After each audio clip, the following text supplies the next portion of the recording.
The Claggett Center came into being in 1950. The Diocese of Maryland had heard through a clergy member who used to sell seed and feed to the boys' school that was here that it was on the market. And the Baker family was excited to have someone that was interested in using it, again, for formation of youth and young adults. And so they actually gave the property to the diocese. Over the time, we've morphed into a camp, retreat, and conference center. We started the whole barn project because we needed more meeting space. He brought me in the doors and stood right behind where we are, and he said, I want this barn to look like a barn, at the end of which we can have a heated and cooled building for meeting purposes and dining purposes. We're sitting in a Pennsylvania bank standard style barn.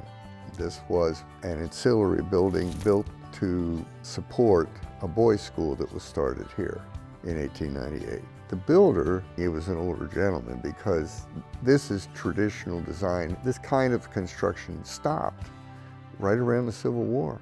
The Claggett Center is attempting to provide a space where transformation can happen. And once we chose the barn, and again, the barn was chosen because of its authenticity, made it an obvious choice to be where we would form a new camp dining hall. But when you can have a dining hall that just on the walls and on the floor and on the tables is telling a story constantly, that's exceptional. We hired the appropriate people to do the project, and the result is the barn structure was completely restored, and it turned out to be a beautiful, beautiful building.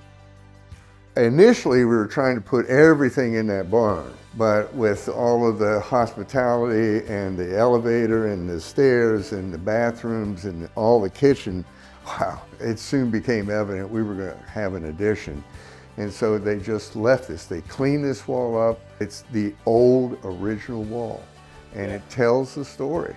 What really stood apart with Stable Hollow was mostly their size and scale. A larger company who had handled modern construction with old construction. And I think they also figured out what we were trying to do quicker than a lot of folks would.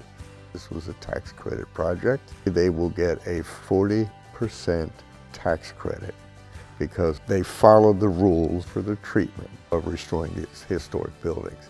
The Diocese of Maryland, for the first time in the history of the Claggett Center, hosted full-scale diocesan convention, which is a 300-person event. I was up top on the grain bin during a song, and it was like, yeah, this is what revivals, this is what old-time church meetings probably felt like.